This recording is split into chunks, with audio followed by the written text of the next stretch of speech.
with the Kalili Center. We are in Beverly Hills. We are a bariatric and multidisciplinary surgical center. I'm very excited to present the second in our webinar series on the psychology of weight loss. Today's series is going to be on PTSD, trauma, and weight gain. And when I was thinking about what I wanted to say and how I wanted to start this webinar, I was thinking about my recent experience I had with my stepmother, who is a survivor of the Holocaust. And we had gone from Vancouver to the United States on a visit. She lives in Canada. And as we started to get close to the customs, I noticed that she started to shake a lot. She started to get very anxious and nervous. And I was wondering what was going on. I mean, we were going to Canada to the United States out of all places. And as we got closer, she got more and more anxious and started to get more and more panicked. And she asked me if we could sit down for a bit, and we did. And I asked her, I said, "What's going on? Are you all right?" And she said, every time she goes near authority, she gets very anxious and nervous, and it comes from this place of when she was a small child, she was in the concentration camp. And one of the things she had to do every morning was walk in front of the soldiers. And if she showed any kind of weakness, they may end up picking her actually for extermination, which was terrifying. I mean, I can't imagine a little girl going through a more terrifying experience. So here it was, a woman in her 80s going through authority, and even though she knew she was in Canada, it was a safe place, she was re-experiencing a lot of the same trauma she had as a kid. And that's what I wanted to talk about. I was thinking about is when we deal with PTSD and trauma, a lot of times it repeats itself over and over and again in our lives. There's a sense of reliving the experience, going back to it, and it happens on an unconscious level. And this is what was so difficult for her, because she said to me, "I don't understand. I mean, I know I'm in Canada, but why do I feel like I'm back in the camps?" And I said, this is deep into your unconscious, and it's resurfacing and it's triggering something. There's a term in psychology called a port key. And what it was, it's like something that travels back in time. And that current experience was traveling back in time. And even though she had what I would call a number 10 reaction, if we were putting it on a scale to a number 3 event, because everyone gets a little nervous in front of customs, she was reliving this sense of the trauma. And that's an important point when we think about PTSD. One of the main signs is a sense of reliving of the trauma, a sense of hyper-arousal, and a sense of wanting to distance ourselves from the trauma and alienate ourselves. And that's what she really wanted to do. She wanted to leave, but she knew she couldn't because she had to go on this trip with us. So we sat there for a while, and she said what's interesting to her also, since we're relating it to food, is that when she was in the camps, she was always very hungry. So anytime she experienced anxiety, she felt like she was hungry again, which also was a sense of trauma that brought her back to that experience of living in the camps. And she had a weight problem, and she said she felt like some of her weight problem had to do with the fact that hunger represented danger to her. So when she started to experience some of that hunger, she was experiencing some of the trauma again. And she asked me what she could do about it, because she knew a lot of times that she wasn't hungry, but it was such an intense feeling. And we talked briefly about it. I'll get more about how to deal with trauma later on in our webinar. But what we had discovered was that if she could process through some of the feelings and at least have an intellectual understanding that just because she felt hungry at times doesn't mean she was back in the camps, and if she could find a way to process through it, understand her feelings, feel her feelings, try to get to the other side, she would create some distance from the trauma. And it was that same distance as we did with food, as we spoke about all of this as we were sitting there, actually getting a little late, my concern for the plane. We also talked about our experience of going through authority. So I talked her through it. I kept telling her to remind herself that she was in Canada right now and that we were going into the United States. And I actually told her, why doesn't she hold my hand during this experience? The reason I did that is I wanted two things: for her to get a sense of empathy, which is very important when we're dealing with trauma, that the person who's dealing with it feels that the person on the other side, whoever they are, is empathetic to their situation and not judging them. And also, I wanted her to get connected to her body a little bit, because when we get into trauma, a lot of times we tend to depersonalize. It's a fight or flight response. So we want to remove ourselves from the trauma as quickly as possible, which means removing ourselves from our bodily feelings.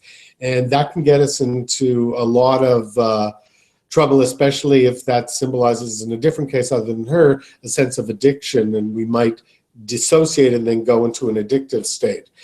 But I was trying to get her grounded. I also wanted her to be able to have the experience of being honest with who she was. So when we got to the customs agent together, I explained to them exactly what was going on, because they saw that she was a little nervous. And she got such a nice, empathetic response from the custom agent, and such a caring response, that I had her see that this was definitely not the experience that she had experienced before, that this was a new experience. And she needed to understand that. So now she had a frame of reference that customs could be associated with a new experience, because she was honest at the time, and she was able to then almost like put it in her mind in a library, that she could pull from this experience and she could make it be different than the previous experiences she had her entire lifetime. Now, I also told her this wasn't necessarily going to be an instant cure, that this was probably something, this PTSD experience, that she was going to have to live with the rest of her life, but she could be able to create some distance from it and not be so reactive to the experience. And that's a big hope when we're dealing with the trauma can be so intense that we can't necessarily heal someone from that experience, that experience has to be integrated in who they are, and actually the pain of the experience has to become part of their happiness. In other words, we have to own it all. We have to own who we are completely, even the experiences that are very painful. So this was an example of what I call a big T experience, and this is what's known in psychological literature, which are things like going through war, going through a natural disaster, having the death of someone, going through a violent act like a rape or a murder. These are very big experiences, going through a cultural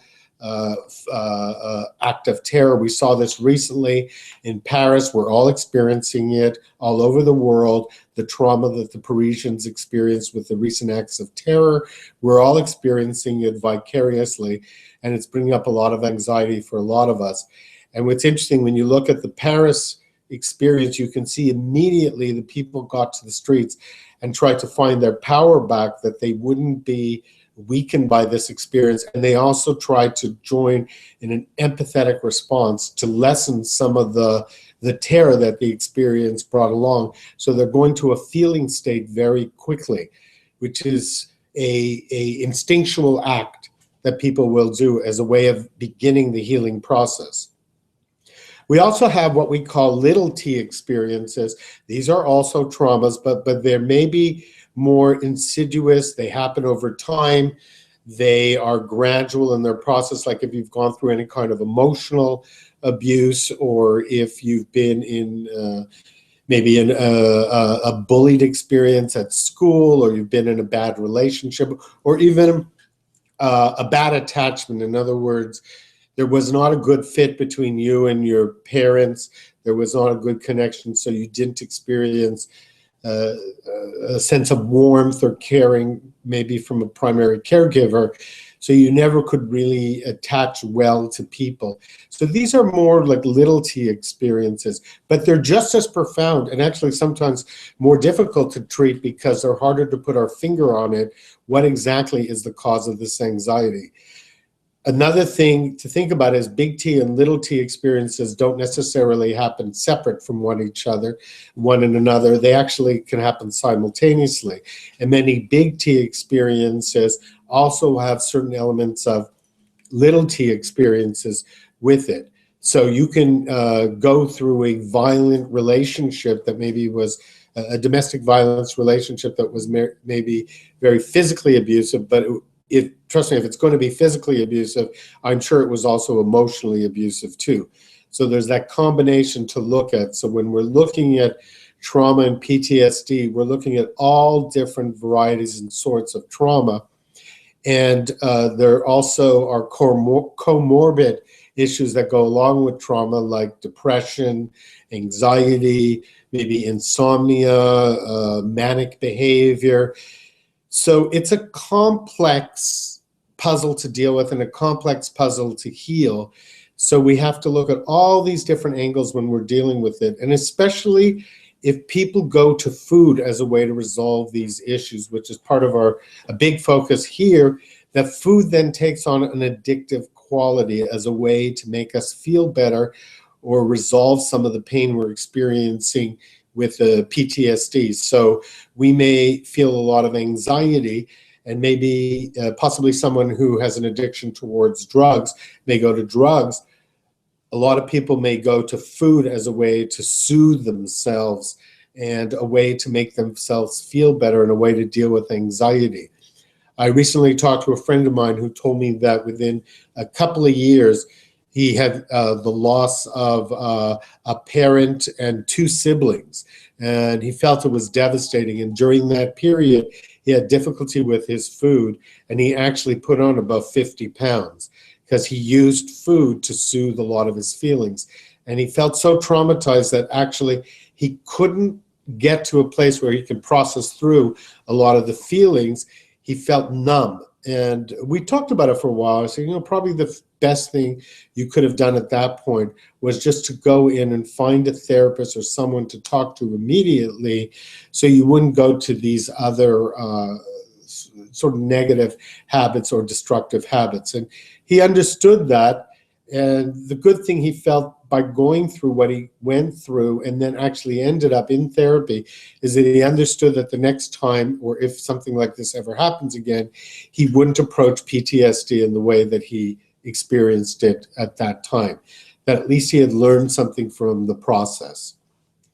So I was also thinking of a little T experience with a patient I had a long time ago who was a teenager. He came from parents who, one of the parents was a celebrity here in Los Angeles, and he had childhood obesity. And what we found out is that he felt like he didn't have his own life, that one of his parents was so well known that it overshadowed a lot of his feelings, and the parent would tend to remove him from school a lot of times when they wanted to travel, and this was very upsetting to him. And it was his mother. His mother just didn't understand why he would have so much difficulty with it. She thought taking him on the road and introducing him to this glamorous life would be much more interesting and exciting than what he had in school. What she came to realize after a while, we worked together in family therapy, was that he needed his own life and a separate identity, separate from his mother. And he tended to use food as a way to deal with his anger and upset and rage over what was going on. So he literally would stuff his feelings. And it was an experience of small t trauma. So he had to learn how to talk about his feelings and how to not use food in a negative way to stuff his feelings, but actually how to communicate about what he felt. This was a bit of a long process, but we eventually got to that point. He was also using food in a passive-aggressive way because his mother was so concerned about his weight that this was a way to get back at her, that if he used the food to gain weight in a way he could punish her because of her concern over his weight. And again, this was a way of dealing with a lot of anxiety he was experiencing and a lot of rage he was experiencing at the time.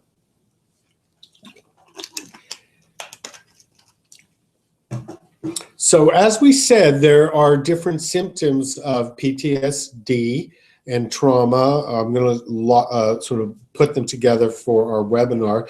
A sense of reliving the trauma, a sense of alienation and avoidance, and a sense of hyperarousal. When we get to certain situations, we become more aroused and more anxious than we necessarily should be.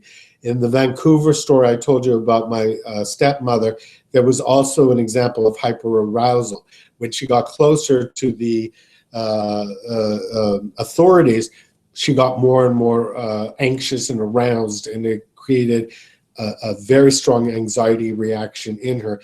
And a lot of times she said she would go into the state of literally having a panic attack, which can go along many times with the experience of PTSD and trauma. There will also be a sense of panic. It can be a full-blown panic attack, or it can have certain symptomatology similar to a panic attack, the sense of derealization or leaving our body, and have strong physical symptoms. A lot of people end up in emergency rooms because they feel like they're literally having a heart attack when it's more of a panic attack. A patient I was thinking about in this to illustrate this point too was a woman I had worked with for a long time, and she had experienced childhood sexual abuse at the hands of an uncle. And she was obese. She was about 100 pounds overweight. And she stated that she believed, after we worked together for a while, that a lot of her weight gain was a way of managing the trauma, because she literally felt like she was putting up a suit of armor against the world, and a suit of armor against, unconsciously, she didn't realize this at the time, against men, because she felt like, you know, there was a man who was very abusive towards her, and so she was frightened around men. She desperately wanted a relationship with a guy, but she was terrified at the same time. So the process of losing weight for her was also the process of coming to terms with her PTSD and her anxiety. And this was something as we got into the process, and as she started to lose weight, especially a substantial amount of weight, she would relive a lot of these very terrifying experiences. And it would, you know, she would always say to me, "How do I know when it's over?" I would say, "You know what? You'll know when it's over when we stop talking about it." But this is a powerful experience, and you've got to, on one hand, respect the experience and let it play itself out. And, you know, it rarely plays itself out in direct ways. It could be through powerful emotional experiences. It can be through a sense of detaching from reality. Whatever your natural defense mechanism may be, it may come out. But the important thing is that she wanted to move away from her experience of trauma. And in order to do that, she also understood that weight loss had a lot of foundation in psychological issues. And that's really, I want to take an aside, the crux of what we're trying to express in our webinars, in all of them, is in order to be successful and really successful at weight loss and have it not just transform your body, but also transform your life, and a lot of times transform, you know, your mind, is you'll do better if you deal with the psychological issues that perhaps got you into this situation. I'm not negating that there could be genetic factors or medical factors that also, or cultural factors that got you into this situation of maybe a situation of gaining a lot of weight. But I'm here to really focus on the psychological component to weight loss. And the more one is able to look at the psychology of weight loss, I believe the more successful will be in whatever one endeavors, whether it's through weight loss surgery or dieting or a combination of both, that we want to increase your ability to be successful. So as you can see, there's so many ways of experiencing trauma, but people ask me all the time, I get it, but what can I do to try to change the trauma? How can I start to heal from it?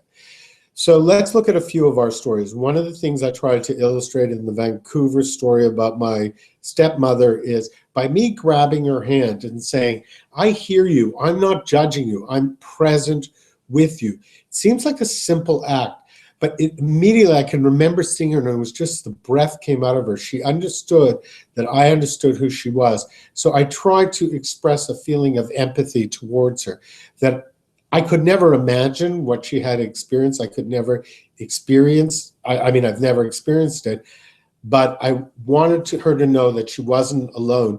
I also wanted her to not go into that place of isolating herself or alienating herself from the experience, because that's how she always dealt with it. And that really wasn't a very successful way of doing it. So empathy is a very important part of dealing with anyone who you know who is experiencing any form of PTSD or trauma. The other thing is to educate someone. That's important too. Just having an intellectual understanding of what you're going through. As people say to me all the time, just having an intellectual understanding may not necessarily change you, but it's the first step towards an emotional understanding. If we understand intellectually what's going on for us, we can perhaps take a deep breath and allow ourselves to let those feelings seep in a safe environment, an environment that you don't feel you'll re-traumatize yourself. That's an important note I wanted to mention too.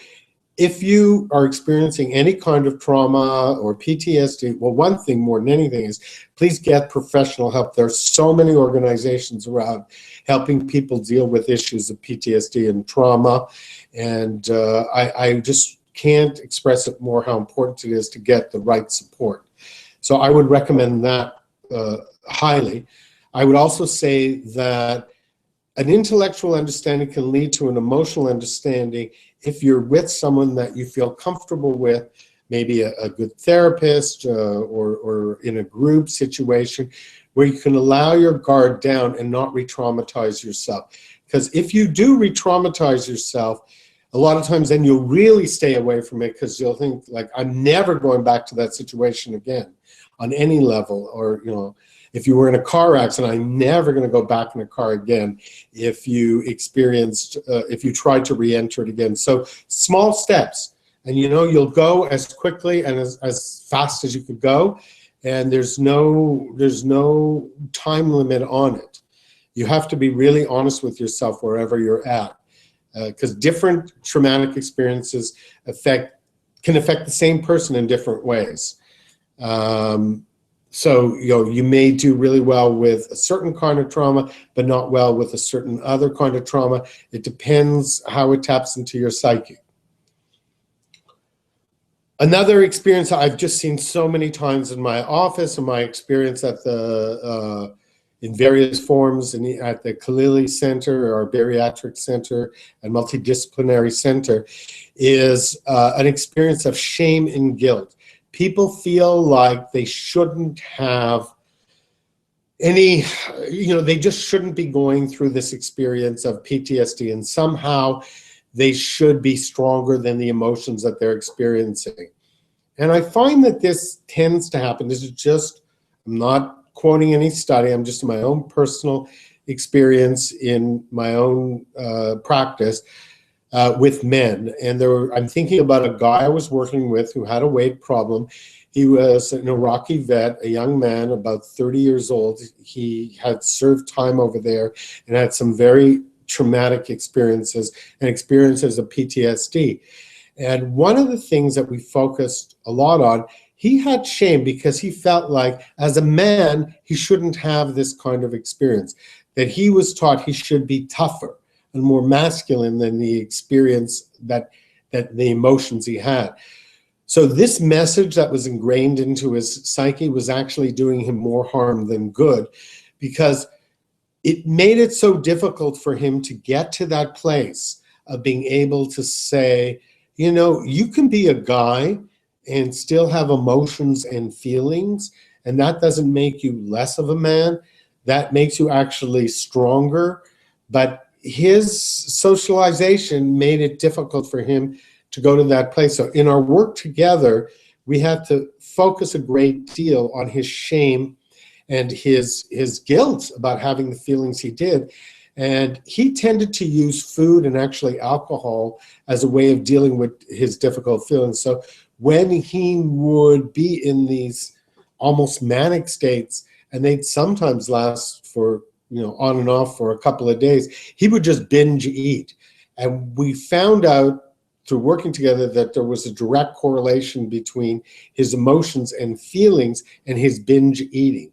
So the more he could work with me slowly through this process, and we dealt with it in a multidimensional way, the more he could come to terms with healthy eating and ways of dealing with emotions and feelings that weren't focused on just binging. He'd almost go into this unconscious state and just start eating and really gain a lot of weight.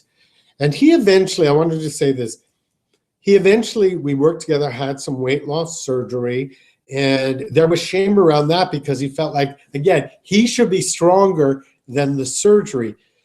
And what we came to talk about wasn't it great that he had this tool that he could use that was just going to help him with his process, because he was just having a really difficult time maintaining and losing weight. It wasn't saying that he wouldn't have to diet and he wouldn't have to exercise and do all the things he needed to do, but he had this tool that somebody gave him that would enable him to be more successful and actually eliminate a lot of his shame from his experience. So after the surgery, as he started to lose weight, and really substantial amount of weight, he quickly started to feel a lot better about himself. So we went from this place of, with the weight loss surgery, experiencing it as a sense of shame to actually a sense of a gift. This was something that was given to him, and he came to terms with it and said, I'm so happy that this is around. It has just helped my life tremendously. And that has been my experience too as a psychologist. I've actually worked a lot with weight loss surgery patients, and I've discovered that I've really never heard a patient say that they regretted having the surgery. What I've heard more than anything is that people said they wish they had done it earlier in their process. So if it's something that's appropriate for you, what I would say to you is, get to the right place and try to work, because you're still going to have to do everything else you did, but you're going to have this tool to work with. So some other healthy coping mechanisms to deal with PTSD and trauma is to allow yourself to get into your body, because the experience of trauma a lot of times gets you out of your body and you may get into manic states. So any kind of relaxation training, any kind of exercise, any kind of yoga or meditation, anything that will ground you in your feelings can be a great source of helping you heal yourself, along with any kind of talk therapy. But as I always say, approach it in a multidisciplinary way. So what I wanted people to get out of this part, and I see already I have some questions, so I want to be able to respond to them, was the sense that there is a strong relationship between PTSD, anxiety, depression, weight gain, especially if food is used in an addictive manner as a way of soothing ourselves and a way of dealing with our anxiety, because we're going to go to something that makes us feel better because we're not feeling good. So those comfort foods can end up being pretty dangerous if they're used too much and create a lot of weight gain, and then there's just this sort of destructive cycle that starts to happen. And then the stories, in the real life stories, I wanted to illustrate how people deal with these issues of trauma, that there's a lot of hope out there, there's a lot of help that people can have, and more than anything, I wanted people from this short experience on our webinar to move away from any kind of shame or guilt you may have about this experience, because all of us are experienced or have experienced some sort of trauma, whether it's a big T or a little t or just strong states of anxiety, and we can all empathize with that. So if you've been through a very traumatic experience, don't be afraid to reach out and get the help that you need. So I'm going to address a few of these questions that are here as I hydrate myself. Let's see. So someone wrote in and they said, actually, her name is Noya, and she's talking about the recent crisis in, I'm just going to paraphrase, in Paris. And what she said is she's originally from Tel Aviv. She's moved to the United States. And as she's watching these experiences of what's going on television in Paris, she's starting to sort of experience some of the trauma that she experienced. She said that she wrote quite a long email. She was actually in the Israeli army and had fought. And as she's watching the experience of Paris, she is starting to re-experience some anxiety and some trauma. And she said she tends to go to food to overeat, and she wondered what she could do. So as you can see, this is a very similar experience to my stepmother, I keep calling it the Vancouver experience. And what I would say to Noya is, one is maybe she should limit herself to how much she watches what's on TV if she's feeling very sensitive to the experience. It's very easy to get engulfed in what's going on, especially since a lot of the newscasts are repetitive and tend to go over the same thing over and over again. And as you're watching television, you may consciously start to re-experience some of your earlier trauma. As we said, there's a port key that takes you back to those experiences, and you might start getting a lot of anxiety. So I would say protect yourself from the source of anxiety, especially if it's starting to become too much. Don't be afraid to put up some boundaries on it. Don't be afraid to just allow yourself to move away from the source. So expanding it, Noya, beyond just what you experience, if someone had been in a car accident, allow yourself some distance from, if you need some time away from cars, or go into a car safely. I worked with a guy for a while who was in a car accident and couldn't go back into a car. And we did very slow movements back into a car. So he would get back into a car with someone that he cared about, and they would just drive him around the corner, and he could tolerate that much anxiety. And then he would go out of the car, and he gradually, with time, was able to travel a little bit more, and with time he was able to drive himself. So the key issue here is don't feel any kind of shame, embarrassment, and protecting yourself from getting re-traumatized on any kind of level.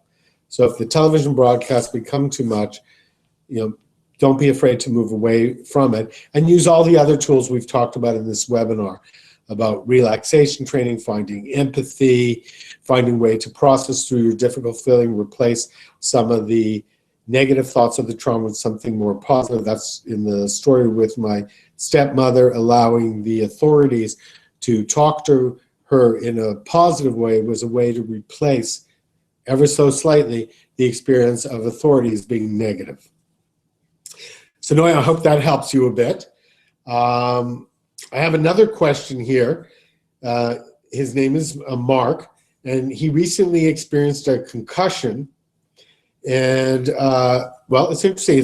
He's saying he's having problems going back into a car, and he was wondering what he can do about it. So I think, Mark, in the Noya question, I actually answered exactly what I think you should do.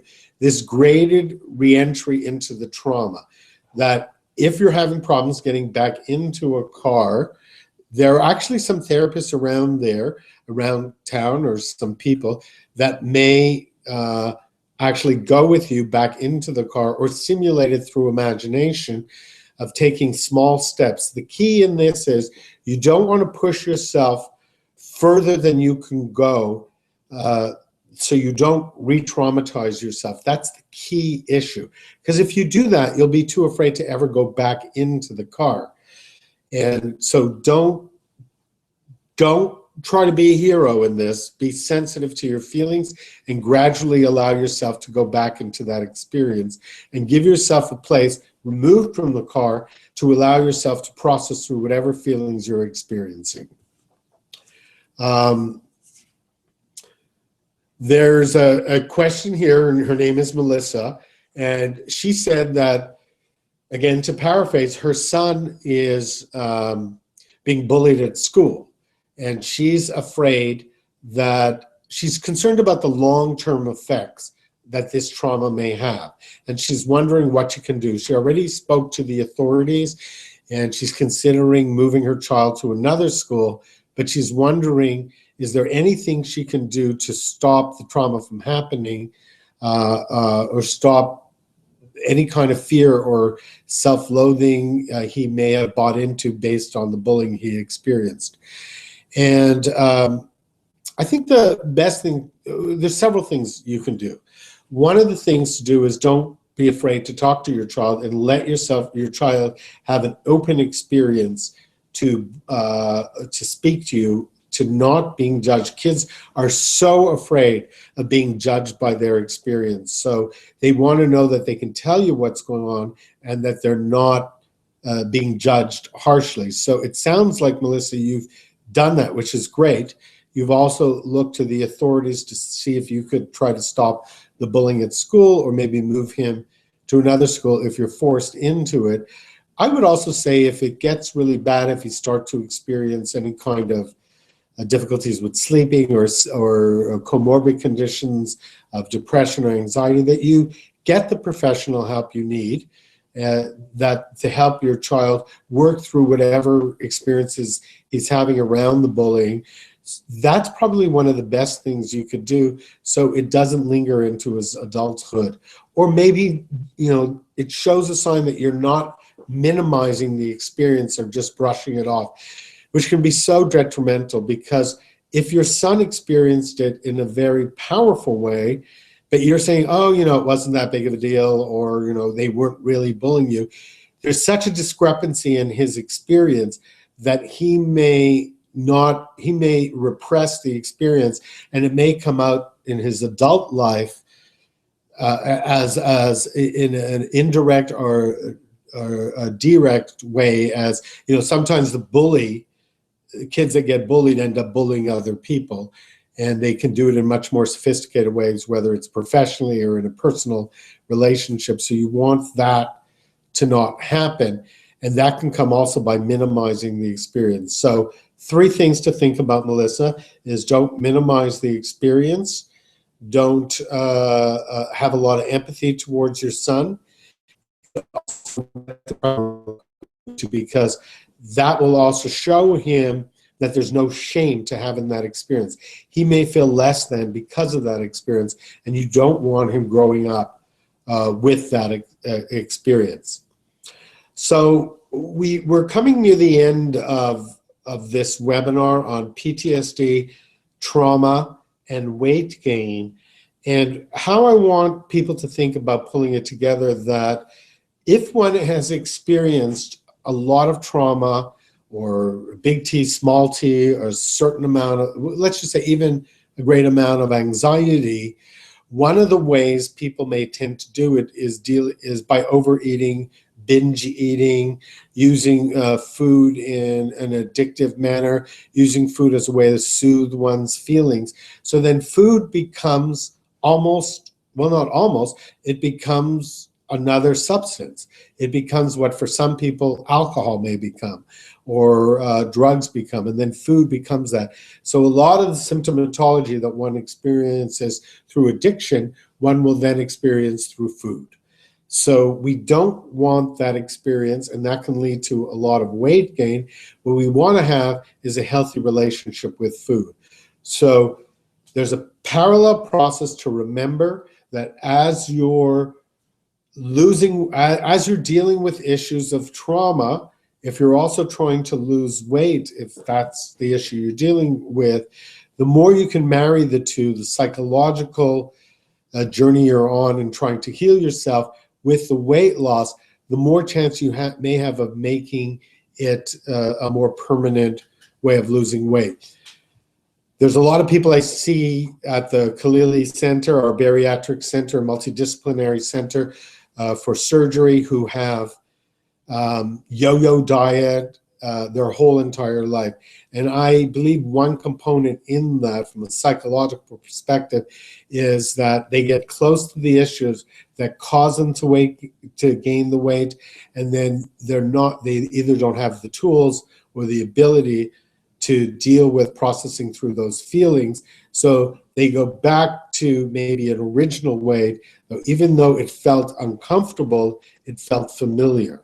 And that soothes them in a certain way. So I wanted to thank everyone for attending this webinar. Remember, there's no shame in experiencing PTSD or anxiety or trauma. That the real powerful person is the person who's honest with themselves and recognizes that they're human and they're fallible, and they're going to deal with their human experience like everybody else, and they're going to try powerful ways to improve their lives. And that's what we're trying to offer in these webinars, as a powerful way to improve our lives, and don't allow PTSD in this specific webinar and trauma to control our lives, but actually allow it something that we integrate into our experience that maybe eventually can give us a lot more power in a deeper understanding of ourselves. I'm Dr. Howard Gluss. I'm with the Kalili Center, a multidisciplinary center for bariatric surgery and multidisciplinary surgery in Beverly Hills. And I want to thank everyone for attending our webinar.